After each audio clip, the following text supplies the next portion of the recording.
क्या आपने कभी ऐसा टीएलएम बनाया है जिसमें जोड़, घटाना, गुणा, भाग, लेस देन, इक्वल ये सभी एक साथ हो? नहीं? तो आइए इस टीएलएम को समझते हैं। नमस्कार दोस्तों, मेरा नाम है नवीन गौतम। मैं हूँ एक गवर्नमेंट प्राइमरी टीचर। टीएलएम के सीरीज में आज जो हमारी चौथी वीडियो है वो है संक्रिय तराजू के बारे में। सबसे पहले एक लंबी सी वुडन की एक स्टिक लेंगे जिसमें हम बराबर बराबर हिस्सों में इसको डिवाइड कर देंगे स्केल की सहायता से।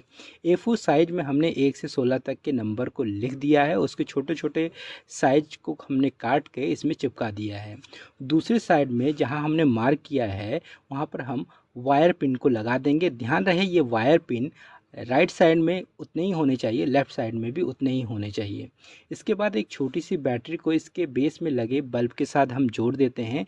ये बल्ब ये बताएगा कि अगर हमारा आंसर सही है तो ये जलेगा, अगर गलत है तो ये नहीं जलेगा। इसके बाद चाय पीने वाले एक छोटे से गिलास को हम लेते हैं और इसमें रेत या मिट्टी भर देते हैं और इसको पैक कर देते हैं।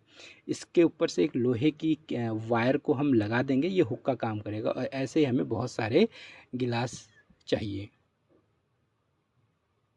आइए अब देखते हैं ये कैसे काम करता है। सबसे पहले जोड़ की संक्रिया को समझते हैं। एक साइड हमने भरे गिलास को 6 और 7 में हमने टांग दिया। अब देखते हैं कि दूसरी साइड में 6 और 7 का जोड़ कितना होता है। सबसे पहले हमने दूसरे साइड में 10 पर टांगा तो ये इक्वल नहीं हुआ, ना ही हमारा बल्ब जला। अब हमने 11 पर टांगा तो ये भी हमारा आंसर गलत हो गया। ऐसे ही हम आगे बढ़ते रहेंगे और जब हम 13 पर टांगेंगे तो ये हमारी जो स्टिक है वो बिल्कुल बराबर हो जाएगी और जो बल्ब है वो जल जाएगा। इससे ये पता चलता है कि हमारा जो आंसर है वो बिल्कुल सही है। और ये भी पता चलता है कि 6 और 7 का जब ये सम होगा वो कितना होगा, 13 होगा।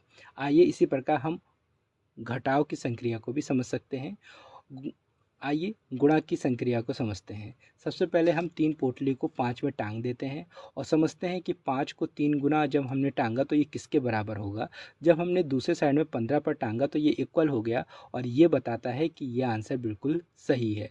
तो ये मल्टीप्लिकेशन को भी बताता है। इसी प्रकार हम भाग की संक्रिया को भी समझ सकते हैं। इक्वल में जब हमने 8 पर दूसरे साइड में टांगा और इस साइड भी हमने 8 पर टांगा तो ये इक्वल हो गया और बल्ब जो हमारा जल गया। ये टीएलएम बताता है कि ये चीज़ें इक्वल है। इसी प्रकार लेस देन और इक्वल को भी हम आसानी से समझ सकते हैं। उम्मीद है आपको हमारी ये वीडियो पसंद आई होगी। अगर पसंद आई है वीडियो को लाइक करिए, शेयर करिए। Thank you.